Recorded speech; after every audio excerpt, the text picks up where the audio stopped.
Hello అండి, welcome back to my channel. ఈరోజు గుత్తి వంకాయ కూర చేశాను. అసలు ఎంత టేస్టీగా ఉంటుందంటే అండి, ఈ కూర నోట్లో వేసుకుంటే కరిగిపోయేలా ఉంటుందండి. చికెన్ మటన్ కూడా ఈ గుత్తి వంకాయ కూర ముందు పనికిరాదండి. ఈ గుత్తి వంకాయ కూరని బిర్యానీతో కూడా తినొచ్చండి, చపాతీ వాటితో కూడా తినొచ్చు, అంత బాగుంటుంది. త్వరగా కూడా చేసుకోవచ్చు దీన్ని. ముందుగా ఒక బాండీ పెట్టుకొని దానిలో కొంచెం పల్లీలు వేసుకొని వేయించుకోవాలి. పల్లీలు దూరగా వేగితే సరిపోతుంది. పల్లీలన్నీ వేగిన తర్వాత స్టవ్ ఆఫ్ చేసుకొని కొన్ని నువ్వులు వేసుకుంటే సరిపోతుంది. 1 టీ స్పూన్ అంత నువ్వులు వేసుకుంటే సరిపోతుంది. ఆ బాండీ వేడికి నువ్వులు వేగుతాయి. ఇలా వేయించుకున్నాక వాటిని ఒక మిక్సీ జార్లో వేసుకొని వాటితో పాటు ఒక చిన్న సైజు ఉల్లిపాయ, పచ్చిమిర్చి, చిన్న అల్లం ముక్క, ఒక వెల్లుల్లి, కొంచెం పచ్చి కొబ్బరి,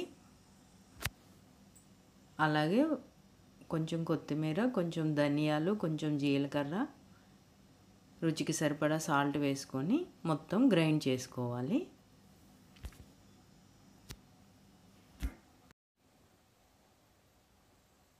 ఇలా కొంచెం బరకగా గ్రైండ్ చేసుకున్నాక దానికి సరిపడా కొంచెం కారం వేసుకొని కొంచెం వాటర్ వేసుకొని ఇలా మెత్తగా గ్రైండ్ చేసుకోవాలి.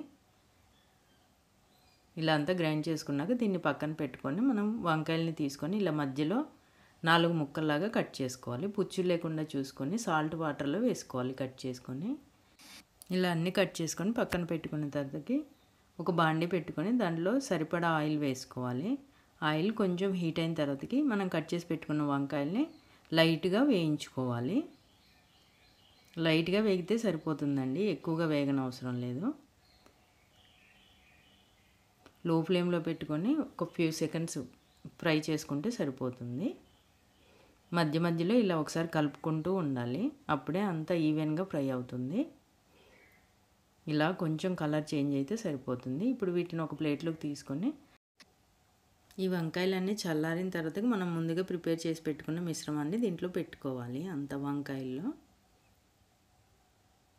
ఇలా చల్లారిన తర్వాతకి ఇలా కొంచెం కొంచెం తీసుకొని వంకాయల్లో మసాలా అంతా పెట్టుకోవాలి. ఇలా వంకాయలు అన్నిట్లో మసాలా పెట్టుకున్నాక ఈ గుత్తి వంకాయ కూరని ఉట్టి పచ్చిమిర్చి కారంతో కూడా చేసుకోవచ్చండి. నేను ఇక్కడ కొంచెం ఎండుమిర్చి కారం వేసాను. ఇలా అంతా పెట్టేసుకున్నాక వంకాయల్లో అదే బాండీలో కొంచెం నూనె హీట్ అయిన తర్వాతకి ఆవాలు, జీలకర్ర వేసుకొని ఆ మిగిలిన మసాలానంతా వేసుకొని వేయించుకోవాలి. బాగా ఎర్రగా వేగిందాక వేయించుకోవాలి.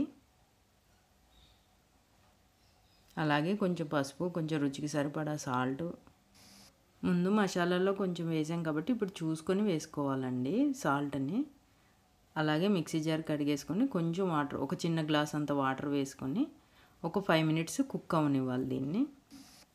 ఇలా ఉడికిన తర్వాతకి కొంచెం ధనియాల పొడి, గరం మసాలా, కొంచెం కారం వేసుకొని మనం ముందుగా మసాలా పెట్టుకున్న వంకాయల్ని దాంట్లో వేసుకొని ఒక 5 నుంచి 10 నిమిషాల దాకా లో ఫ్లేమ్లో పెట్టుకొని ఉడికించుకోవాలి.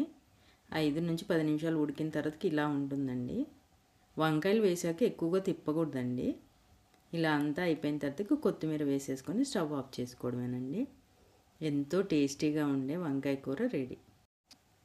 చాలా బాగుంటుందండి, తప్పకుండా ప్రిపేర్ చేయండి. దీంట్లో నెయ్యి వేసుకోకుండానే నెయ్యి వేసుకున్నంత టేస్టీగా అనిపిస్తుందండి ఈ వంకాయ కూర. పప్పుచారు, రసం ఏదైనా కాంబినేషన్గా వండుకున్నా బాగుంటుంది ఇది. ఈ రెసిపీ నచ్చితే తప్పకుండా ప్రిపేర్ చేయండి.